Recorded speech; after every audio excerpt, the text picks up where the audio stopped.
ప్రస్తుత ప్రభుత్వం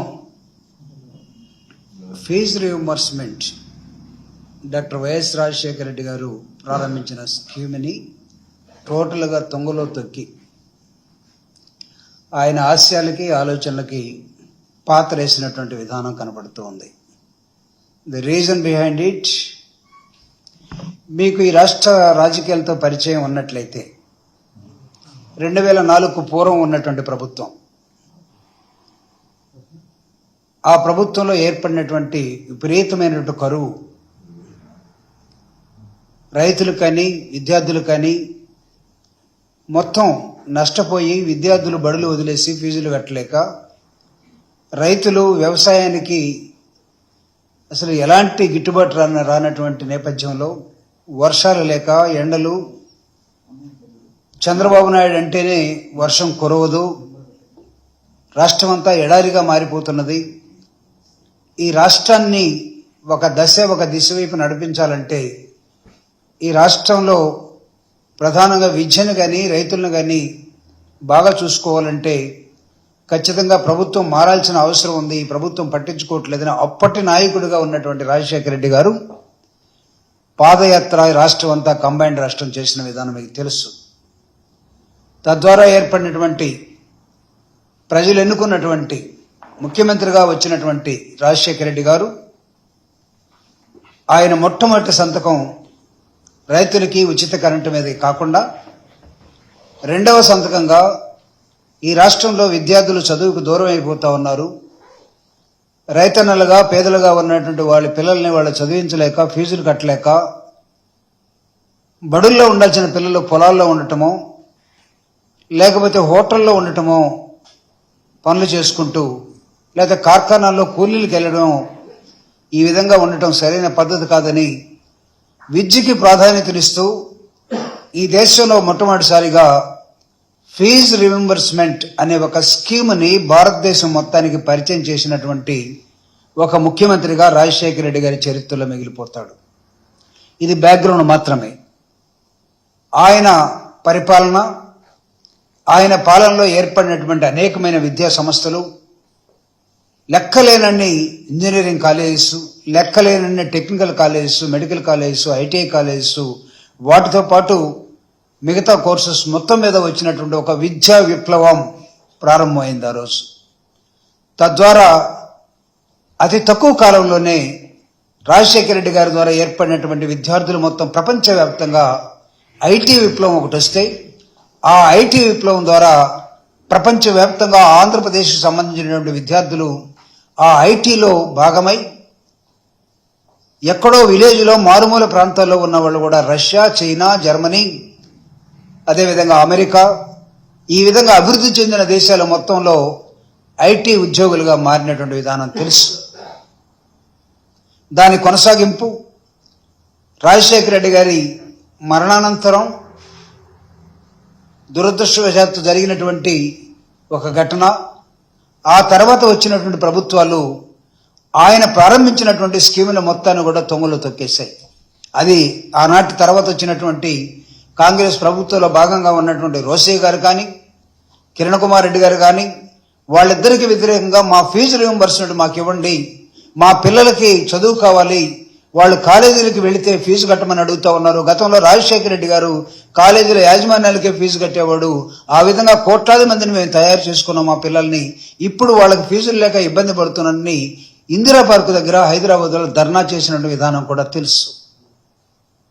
తర్వాత వచ్చినటువంటి రాష్ట్రం విడిపోయిన క్రమంలో కూటమి, ఒకడు బయట ఇద్దరు లోపల, ఒకరు బయట నుండి సపోర్టు, ఇద్దరు అన్యోన్యంగా లవర్స్ లాగా ఉండటం, తెలుగుదేశం బీజేపీ కలిసి ఉండటం, ఒక రహస్య మిత్రులాగా పవన్ కళ్యాణ్ గారు పార్టీ లేకుండా బయట నుంచి సపోర్ట్ చేయటం. 2014 నుంచి 19 దాకా జరిగినటువంటి తంతు మీ అందరికి తెలుసు.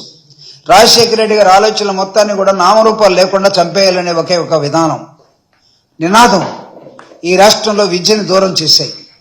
తిరిగి మళ్ళా 2004కున్న ముందు పరిస్థితుల్ని విడిపోయినటువంటి రాష్ట్రంలో అద్భుతంగా చేయాల్సినటువంటి ప్రభుత్వం మొత్తం కూడా విద్య మీద కాన్సన్ట్రేషన్ లేకుండా చేసింది. 2019 నుంచి ప్రజలు తిరుగుబాటు చేసి ఆనాటి ప్రభుత్వాన్ని దించేసి వైఎస్ జగన్మోహన్ రెడ్డి గారిని అత్యధిక మెజారిటీతో 2019 నుంచి మళ్ళా పరిపాలనలోకి తీసుకున్న నేపథ్యం కూడా మీ అందరికీ తెలుసు. ఆ తర్వాత రాజశేఖర రెడ్డి గారి ఆశయాలను కొనసాగించే క్రమంలో ఈ రాష్ట్రంలో ఒక విద్యా విప్లవాన్ని తిరిగి రాజశేఖర రెడ్డి గారి తర్వాత కొనసాగింపుగా, ఒక లెగసీగా, అసలు విద్యకి మనం ప్రాధాన్యత ఇవ్వకపోతే ఈ రాష్ట్రం ఏమైపోతుంది, తద్వారా ఈ దేశం ఏమైపోతుంది, విద్య కదా మనిషికి కావాల్సింది, తన విధిరాతని మార్చే శక్తికి విద్యే కదా. డాక్టర్ బాబాసాహెబ్ అంబేద్కర్ ఇచ్చినటువంటి విద్య మీద ఒక ఇంపార్టెన్స్ని జగన్మోహన్ రెడ్డి గారు చూసి ప్రత్యేకంగా English medium introduction in Andhra Pradesh 3వ తరగతి నుంచే ఆయన తీసుకున్నటువంటి రకరకాల ల్యాబ్స్ కానీ, ఆయన తీసుకున్నటువంటి అనేకమైన విధానాలు కానీ 3వ తరగతి నుంచే ఒక విద్యార్థి ఇంగ్లీష్ మీడియంలో చదువుకోవటం, 3వ తరగతి నుంచే ఒక విద్యార్థి ప్రభుత్వ పాఠశాలలో చదువుకోవటం, ప్రైవేటు పాఠశాలల కన్నా ధీటుగా ప్రభుత్వ పాఠశాలలో విద్యార్థులు చేరటం, ప్రభుత్వ పాఠశాలల్లో మా బడిలో సీట్లు అయిపోయినాయని ఒక బోర్డు పెట్టినటువంటి వాతావరణం భారతదేశంలో ఎక్కడైనా ఉందంటే అది జగన్మోహన్ రెడ్డి గారి పరిపాలనలో మాత్రమే జరిగింది.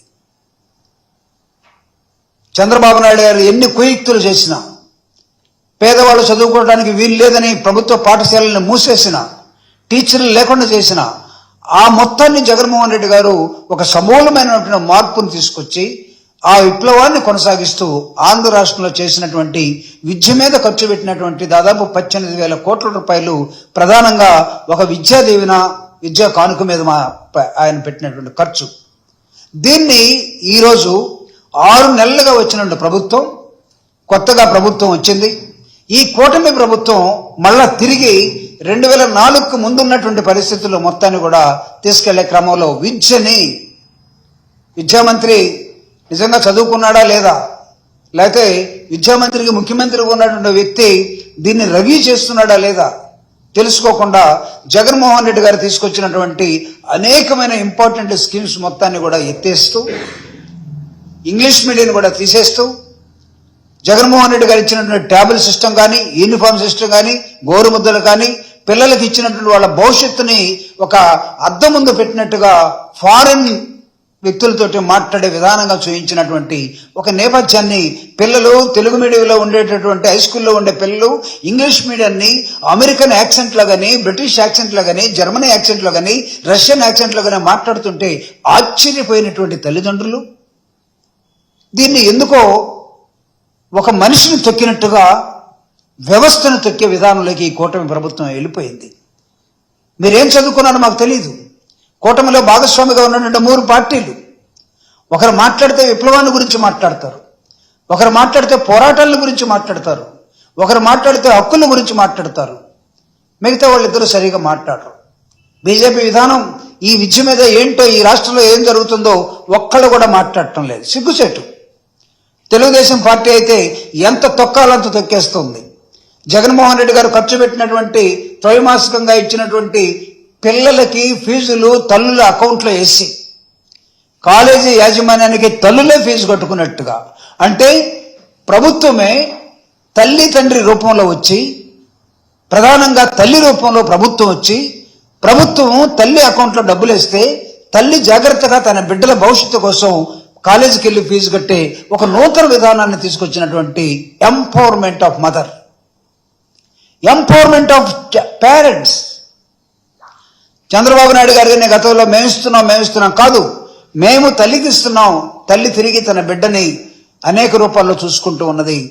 తన బిడ్డ చదువుల కోసం తల్లి సమయాన్ని ఖర్చు పెడతా ఉన్నది. తను ప్రభుత్వం వైపు ఎదురు చూస్తూ ఉన్నది. టైం ప్రకారం పెన్షన్ ఇచ్చినట్టుగా ఫీజు కూడా ఇస్తూ ఉన్నారు.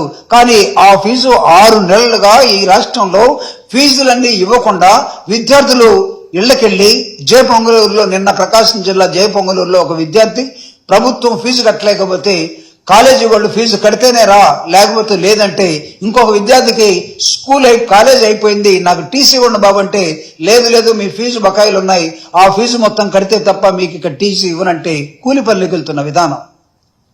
అది వైరల్ అయినటువంటి విధానం చూసి జగన్మోహన్ రెడ్డి గారు చెలించిపోయి, నేను ఓడిపోయి ఉండవచ్చు,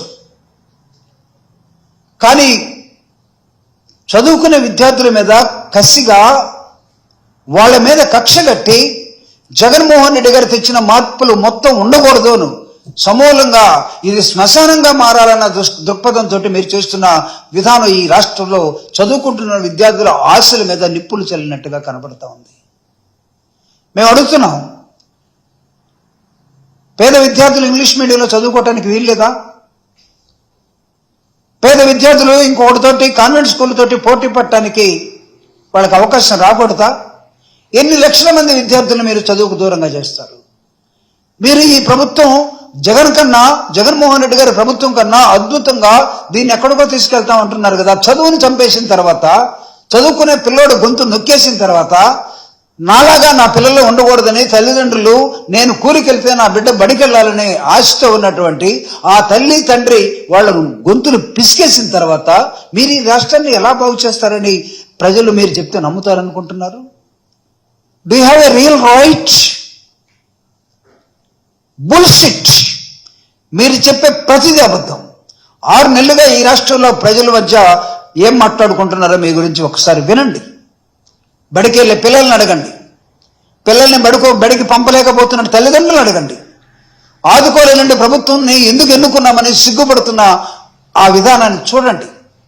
కక్ష ఉంటే జగన్ మీద, మా మీద, పార్టీ మీద తెచ్చుకోండి. దయచేసి సమాజం మీద, చదువుకునే పిల్లల మీద, జగన్మోహన్ రెడ్డి గారు తీసుకొచ్చినటువంటి అనేకమైన విప్లవాత్మకమైన మార్పుల మీద అవన్నీ మీకు చదివి వినిపిస్తాను నేను. వాటి మీద మీరు కక్ష పెట్టకండి. ఈ సమాజం అభివృద్ధి చెందాలంటే విద్య ఒక్కటే మార్గం. దట్టు ఇంగ్లీష్ మీడియం నవేడేస్ ప్రపంచవ్యాప్తంగా విస్తరిస్తున్నటువంటి ఒక విధానం అది. It's an intention. Now the revolution of education is expanding like anything in the world. Even small countries కూడా విద్య మీద పెడుతున్నటువంటి బడ్జెట్లు చూడండి. ఆంధ్రప్రదేశ్లో విద్య మీద దాదాపు 6 నెలలుగా మొత్తం మూసేసి కూర్చున్నారు. జగన్మోహన్ రెడ్డి గారు నాడు నేడు స్కీమ్ని మీరు తొంగలో తొక్కేశారు. జగన్మోహన్ రెడ్డి గారి విద్యా దీవెన్ని, వసతి దీవెన్ని మొత్తం ఇవ్వకుండా మానేశారు. అంటే జగన్మోహన్ రెడ్డి గారి నమూనా ఎక్కడ కనపడకూడదు, ఆయన చేసిన విధానం ఎక్కడ ఉండకూడదు. ఇది ఇలాంటి కక్ష తీసుకునే రాజకీయాల్ని, దీన్ని మీ కూటమి కాదు, దీన్ని ఒక ముఠా అంటాం.